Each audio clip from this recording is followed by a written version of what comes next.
창세기에 보시면 하나님께서 에덴 동산을 지으시고 거기에 사람을 살게 하시죠.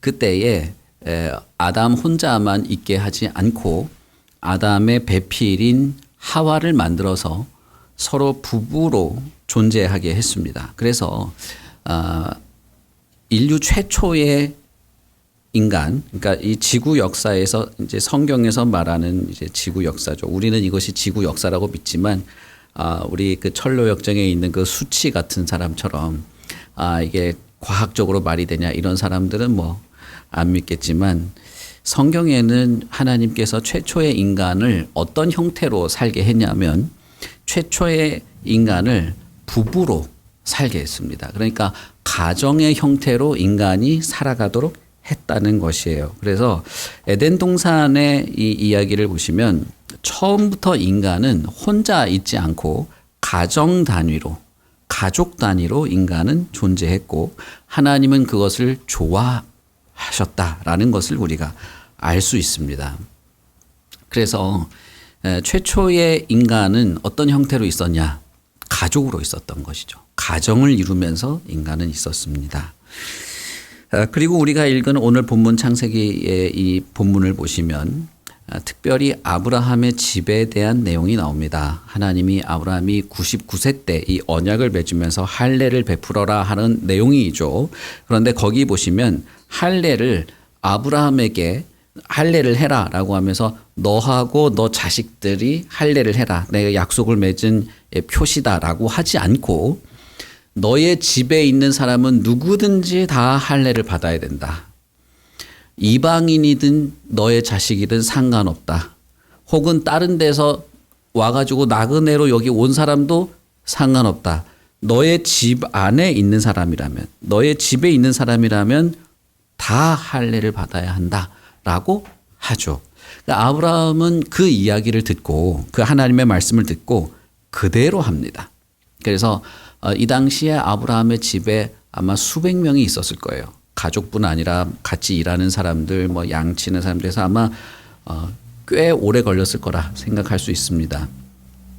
그래서 여기서도 보시면 하나님은 아브라함을 통해서 약속을 맺으실 때 개인이 아니라 집으로 약속을 맺었다는 걸 알 수 있고 하나님은 아브라함을 통해서 한 가정을 이루고 그 가정의 안에 복과 약속을 하신다는 것을 우리가 볼 수 있죠. 그런 면에서 최초의 인간이 가정으로 있었고 그리고 이제 아브라함이라고 하는 이 약속의 시작이죠. 이스라엘, 하나님이 택한 이스라엘의 시작인 아브라함도 아브라함 개인이 아니라 가정과 약속을 맺으신 것을 우리가 볼 수 있습니다.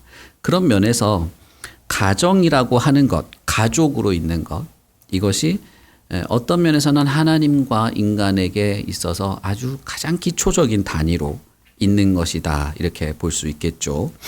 오늘 본문은 아브라함이 99세가 되었을 때 하나님께서 그에게 약속하시는 장면입니다. 여기서 보시면 5절과 15절에서 하나님은 아브라함의 이름도 바꾸고 그 안에 사레의 이름도 바꿉니다. 원래 아브라함의 이름은 아브람이었어요. 그런데 그 이름을 아브라함으로 바꿔라 이렇게 말합니다. 그리고 아내 사레도 사라라고 바꿔라 이렇게 이름을 바꿔요. 자, 그 이름을 바꾸는데 그 이름의 뜻은 뭐냐? 아브라함은 아버지라는 뜻이에요. 여기 아브라는 말이 아버지라는 뜻이거든요. 근데 아브라함을 붙였을 때는 사람들의 아버지, 여기서 성경에 있는 것처럼 모든 사람의 아버지 이런 뜻이 돼요.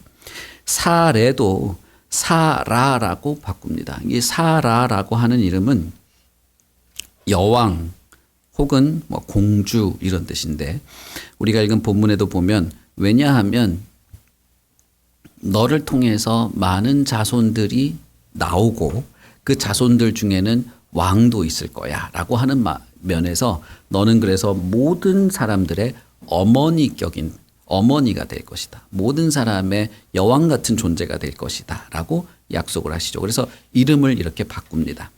여기서 잘 보시면 여러분 아브라함과 사라라고 하는 이름이 뭐와 관련 있는 이름입니까? 가족과 관련이 있는 이름이죠.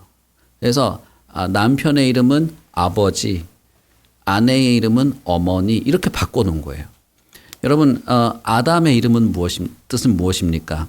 아담의 이름의 뜻은 흙이죠. 흙입니다. 그래서 하나님이 아담에게 너의 이름은 지금부터 흙이다. 왜냐하면 너를 흙으로 만들었으니까. 이렇게 했단 말이에요. 그러니까 그 사람의 본질을 나타내는 것이 성경에서 이름으로 쓰이는데 아브라함은 가정의 가장 주요한 부모의 이름, 아버지와 어머니로 이름을 지은 것을 알 수 있습니다. 그런 면에서 이 두 이름은 모두 하나님과의 언약과 관련해서 이름이 바뀐 건데 가정의 어떤 이미지로 가족의 이미지로 이름을 바꾼 것을 알 수 있죠. 그러니까 여러분 잘 보십시오. 할례를 해라. 그래서 할례를 하면 너와 내가 언약을 맺었다고 하는 것을 표징하는 것이다라고 하면서 언약과 관련해서 이름을 바꿨는데 그 이름을 가정의 이미지로 가족의 이미지로 이름을 바꾼 거예요. 이것이 참 아주 재미있는 것이죠. 하나님과 언약하면서 이 두 사람의 이름을 바꿀 때 그 이름과 관련되어서 이 언약은 하나님의 축복을 상징합니다. 그래서 많은 사람들의 아버지, 많은 사람들의 어머니라고 하면서 이 약속 안에서 너희들은 이름도 바뀌었고 이 약속 안에서 너희들은 내 축복을 얻게 된다, 받게 된다라고 하는 과정 속에서 우리는 하나님께서 아브라함과 사라를 통해서 언약을 맺으실 때 이 언약과 가정이 아주 밀접한 관계가 있는 것으로 말씀하셨고 이 언약을 담고 있는 가정, 언약을 소유한 가족이야말로 복된 것으로 하나님이 말하셨구나라고 하는 것을 우리가 알 수 있죠. 이것이 정말 복된 것이었다라고 하는 것은 그 당시에는 믿기 어려운 것이었습니다. 왜냐하면 아브라함은 99세죠. 사라는 몇 살입니까? 사라는 89세예요. 그러면 많은 사람의 아버지라고 하는 것은 믿을 수 없는 말이죠. 무슨 많은 사람입니까? 지금 자식이 한 명밖에 없는데 그 한 명도 다른 사람의 내가 입양한 애인데 말이 안 되는 거죠. 복이라고 할 수 없습니다. 그런데 이 이름이 변경된 것처럼 실제로 아브라함은 아버지가 되고 사라는 어머니가 됩니다. 아담과 하와에게 하나님께서 저주를 하심에도 불구하고 너의 후손이 뱀의 머리를 깨뜨릴 것이다 라고 할 때 하와가 진짜 아이를 낳지 않습니까? 가인을 낳잖아요. 그때 하와가 엄청나게 감격한 거예요. 내가 자식을 낳게 되다니. 내가 어머니가 되다니. 그래서 자식의 이름을 낳았다 이렇게 지은 것 아닙니까? 가인이라는 이름의 뜻은 낳았다는 거예요. 그러니까 그 자식을 낳은 것에 엄청나게 감사하고 감격했던 것이죠. 그것처럼 사라도 낳게 됩니다. 그래서 아들의 이름을 즐겁다 이렇게 지은 것이죠. 지금 생각하면 이름을 진짜 대충 짓는데 이 네이밍 센스라는 것이. 근데 우리나라도 옛날에는 이름 지을 때 진짜 아무렇게나 막 지었어요. 마지막 막내라고 말순이라고 짓고 막 셋째라고 삼순이라고 짓고. 말순이는 그만 낳으라고 말순이라고 지었던가 뭐 하여튼 그런 적도 있고 막 우리나라도 대충 지었죠. 그러나 어쨌든 그냥 이걸 대충 지은 것이 아니고 이것은 하나님과 관련되어서 본질적인 의미를 가지고 있는 것입니다. 그래서 99세 때 맺은 이 약속대로 아브라함이 100세 때 사라가 90세가 되었을 때 아들 이삭을 낳음으로써 하나님의 약속이 이루어진다는 것을 알게 됩니다. 그렇게 됨으로써 아브라함과 사라는 진짜 부모가 돼요. 진짜 아버지와 어머니가 됩니다. 이삭을 낳음으로써. 그리고 그 아들 이삭을 통해서 이스라엘이라고 하는 민족이 이어지게 되죠. 그런 면에서 아브라함은 이스라엘의 첫번 부모가 되는 것입니다. 아브라함과 사라는 이스라엘의 첫 번째 부모, 첫 부모로서의 역할을 하게 되는 것이죠. 다시 말하면 하나님의 약속은 가족을 상징하는 이름과 함께 주어졌다는 것입니다. 이 약속들이 사실은 인간의 상식을 초월한 것이었기 때문에 믿기가 쉽지는 않았습니다. 아브라함도 처음부터 막 믿고 이런 사람은 아니었어요. 성경에 보시면 여러분 참 재미있게도 성경의 여러 인물들이 하나님을 처음부터 잘 믿는 게 없어요. 처음에는 다 긴가민가 하거나 아니면 말도 안 되는 소리 하지 말라고 하거나 막 이런 사람들이 즐비합니다. 어쨌든 참 믿기 어려웠지만 아브라함은 이 약속을 믿음으로 받아들입니다. 99세 때 나는 아버지가 될 거야. 그것도 많은 사람의 아버지가 될 거야. 나는 가정을 이루게 될 거야. 하나님의 약속을 담은 가정이 되고 나는 아버지가 될 거야 라고 하는 사실을 아브라함은 믿었던 것입니다. 바울 사도가 로마서 4장 17절에 아브라함이 그 당시에 어땠는지를 이렇게 기록하는데 기록된 바 내가 너를 많은 민족의 조상으로 세웠다 하심과 같으니 그가 믿은 바 아브라함이 그걸 믿었다는 거예요. 하나님은 죽은 자를 살리시며 없는 것을 있는 것으로 부르시는 이시다라고 하는 것까지. 그래서 나중에 아브라함은 자기 아들 이삭을 죽일 때 죽은 자도 살릴 거야라고 하는 그 믿음을 가진 상태였어요. 그러니까 아브라함은 없는 것도 있는 것으로 부르시는 하나님이신 것을 믿었던 것이죠. 그렇기 때문에 아브라함은 하나님의 말씀대로 자신의 집에 있는 사람이라면 누구든지 이방인이라 할지라도 전부 할례를 행하게 됩니다.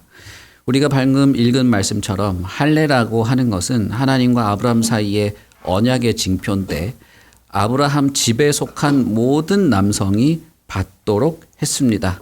이것은 단순히 혈통적인 후손만 약속을 받은 것이 아니라 아브라함 집, 그 가정, 그 가족 구성원에 속하는 모든 사람에게 이 약속이 적용된다라고 하는 것을 나타내는 것입니다. 할례는 그래서 이제 몸에 새기는 거죠. 자국을 새기는 겁니다. 외적인 표시일 뿐 아니라 나는 이 약속을 믿습니다. 말도 안 되는 약속인 것 같긴 한데 그렇지만 나는 믿습니다라고 하는 이 약속에 내가 헌신하겠다고 하는 의미로 육체에 새기는 것이죠.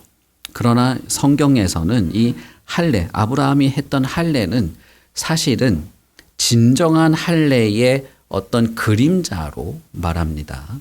성경에서 이 할례의 진정한 의미는 몸에 새기는 것이 아니고 마음에 새기는 것으로 마음의 할례를 말함죠.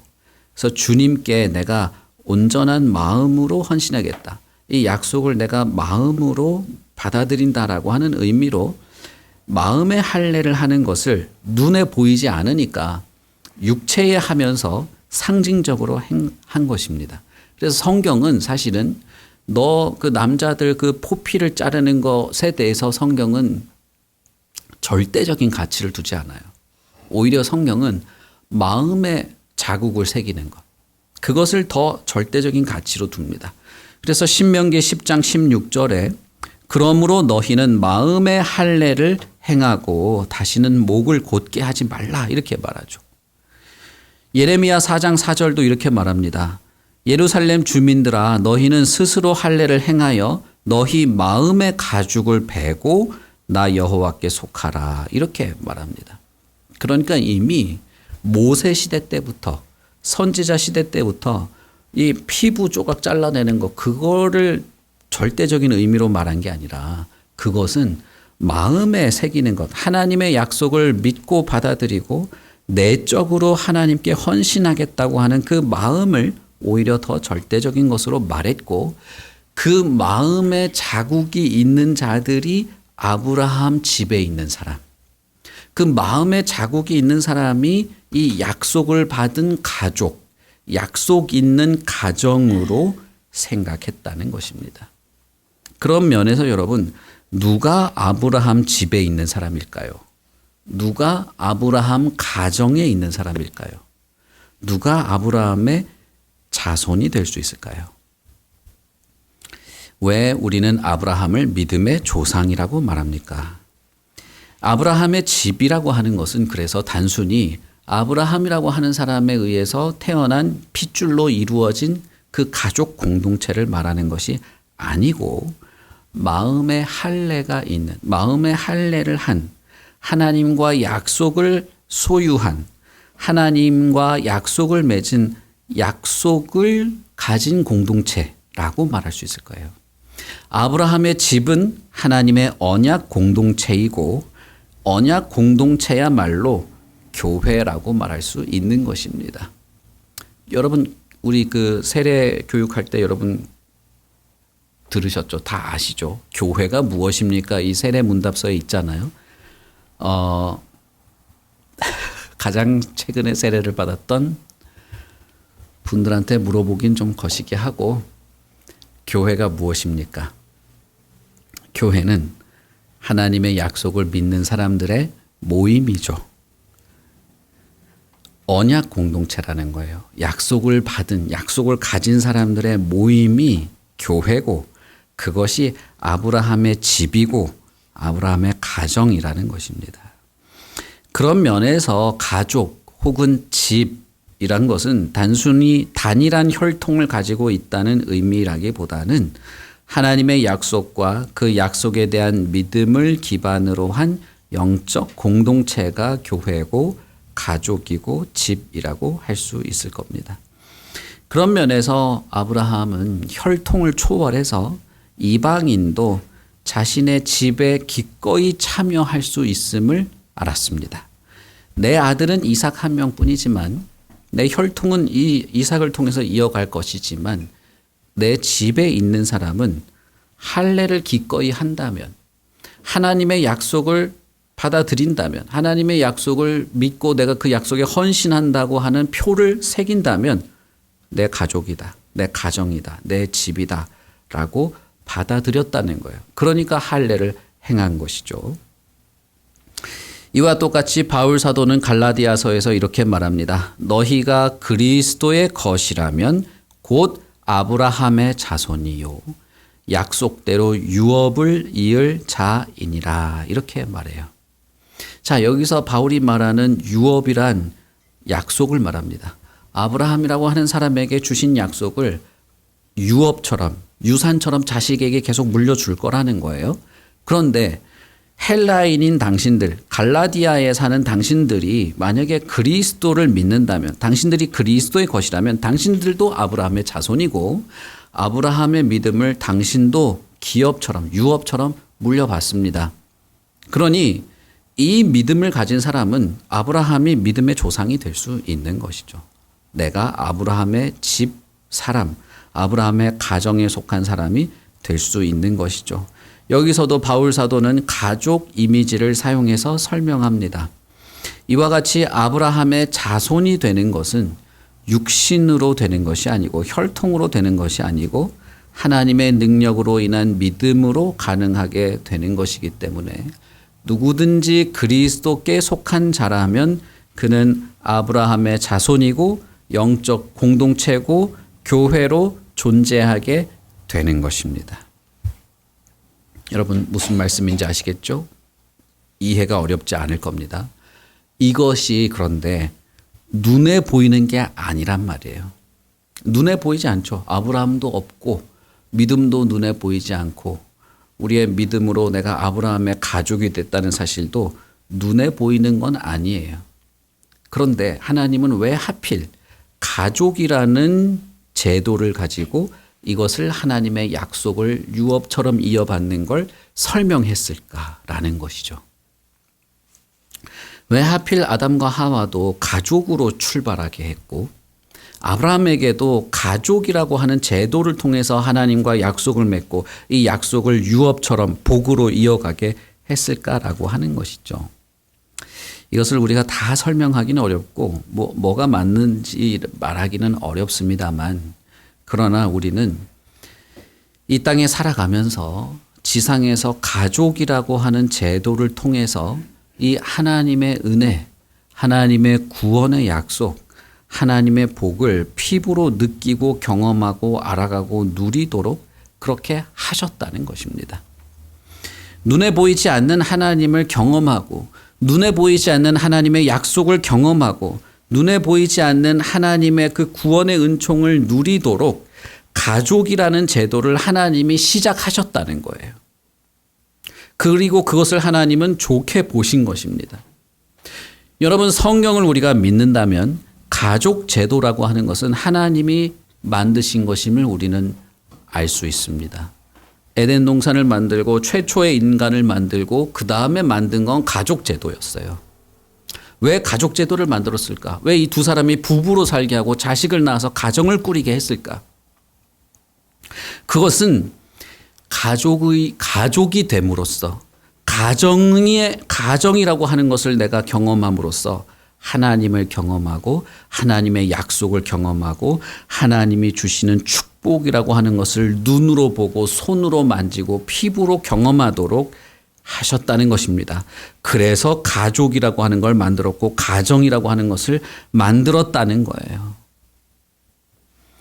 눈에 보이지 않는 믿음이라고 하는 것을 실제로 보도록, 눈에 보이지 않는 약속이라고 하는 것을 실제로 지상에서 가족 공동체를 통해서, 교회 공동체를 통해서 누리고 경험하도록 하셨던 것입니다. 아브라함은 정말 그랬습니다. 아브라함은 하나님의 약속을 정말 믿을 수 없는 얼토당토 아는 것 같은 약속을 믿었습니다. 그리고 그 믿음을 자기 아들 이삭이라고 하는 아들을 통해서 실체로 경험하게 됐어요. 그래서 이름을 기쁨이라고 지은 것입니다. 중의적인 의미는 있지만 어쨌든 그렇게 지은 거예요.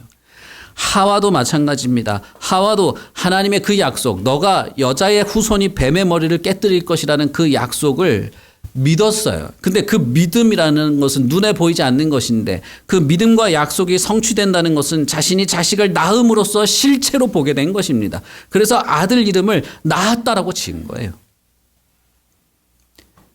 우리가 살아가는 이 사회가 가정이 허물어지고 별별 일이 다 생기고 문제가 많기 때문에 우리는 가정 안에서 혼란과 혼돈과 상처와 고통을 겪게 되기도 합니다.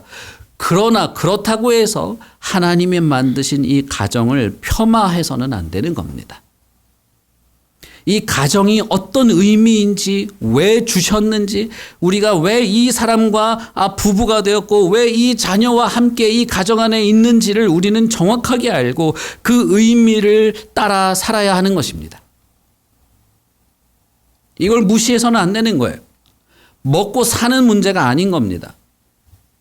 내가 그냥 잘 먹고 잘 살고 행복하고 자식이 잘 되고 그냥 무풍지대처럼 바람 부는 날도 없이 그냥 평화롭게 살다가 눈 감는 그게 전부가 아니다 이 말이에요.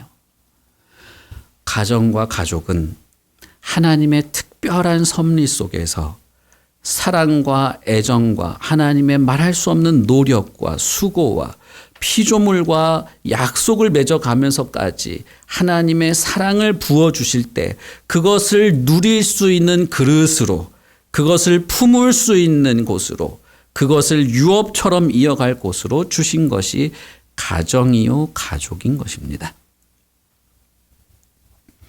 특별히 가족은 생식과 풍요와 생명의 유지와 확장을 할 수 있는 거의 유일한 기관입니다. 여러분, 가족을 떠나서 어디서 생식이 이루어집니까? 요즘은 하도 별일이 다 생깁니다마는 그러나 기본적으로 인류는 가족 안에서 생식을 합니다. 낳고 자란다 이 말입니다. 가족 안에서 풍요와 생명을 경험하고 가족을 통해서 생명의 확장을 이루게 돼요. 원래 인간은 그렇게 만들어졌어요. 정말 특별한 사고가 아닌 한은 가족이야말로 생명의 확장을 할 수 있는 곳이에요. 생명을 누리는 곳이고 풍요를 누리는 곳이 가족입니다. 이것은 하나님이 만든 기관이기 때문에 그래서 아담과 하와에게 생육하고 번성하라고 했던 것이죠.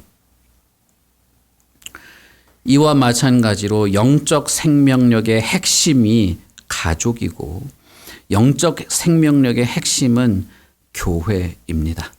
그리고 이 영적 생명력의 확장이야말로 영적 가정이라 할 수 있는 교회에만 있는 것이라 할 수 있겠죠.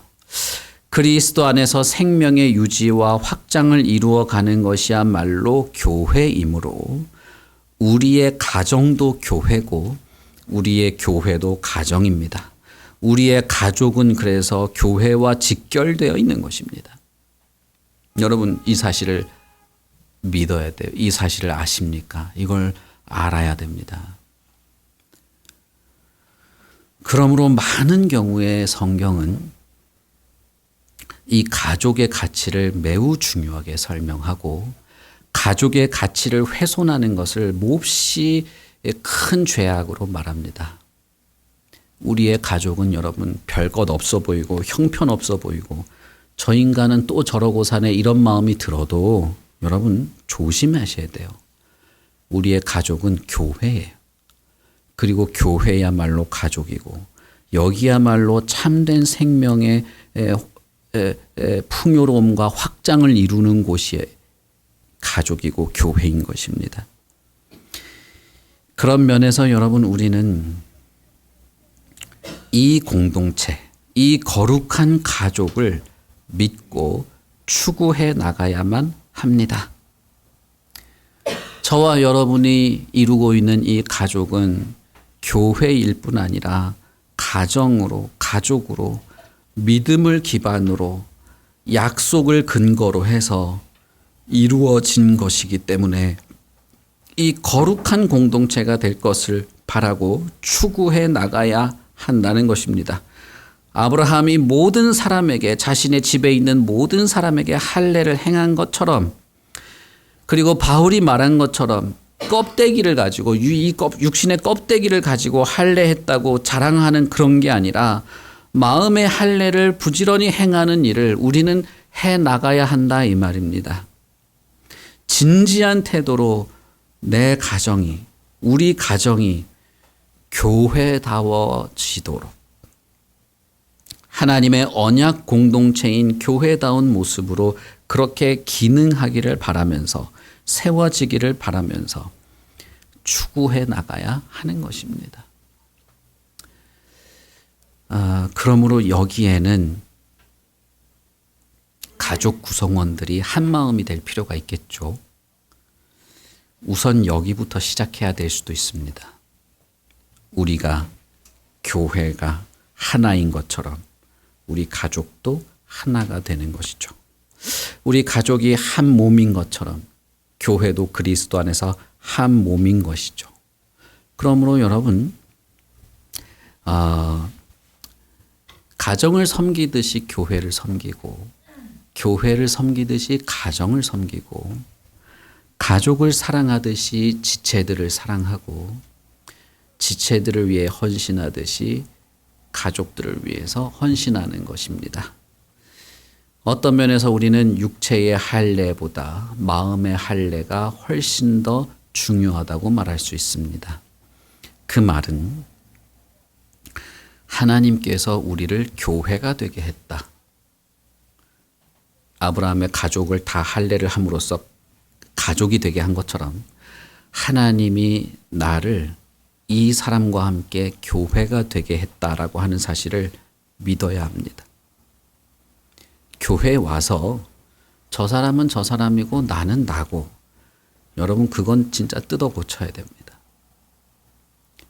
저 권사는 맨날 저러더라 이런 마음이 들잖아요. 여러분 회개해야 돼요. 어쨌든 그 사람이 진짜 유별난 사람일 수도 있는데 일단 여러분 스스로는 그런 사람이 되면 안 돼요. 더 나아가서 내가 이 사람과 결혼하고 부부가 된 것은 하나님께서 나로 하여금 가정이라고 하는 유별나고 독특한 무언가를 이루신다고 하는 사실을 믿으셔야 됩니다. 물론 그런 것도 상관없이 그냥 좋아서 만나서 결혼해서 살고 있을 수도 있죠. 그럴 수도 있습니다. 그러나 그렇게 시작했다 할지라도 지금부터라도 여러분 이 마음을 가지셔야 됩니다. 지금부터라도 이 마음으로 가정을 교회답게 세워 나가셔야 되는 겁니다. 이 지체들과 함께 교회가 되게 하신 하나님께서 이 사람들과 이 아이들과 나로 하여금 가족이 되게 했다. 가정이 되게 했다. 약속 공동체가 언약 공동체가 되게 했다는 사실을 믿고 그런 공동체로 세워지기를 추구해야 된다 이 말입니다.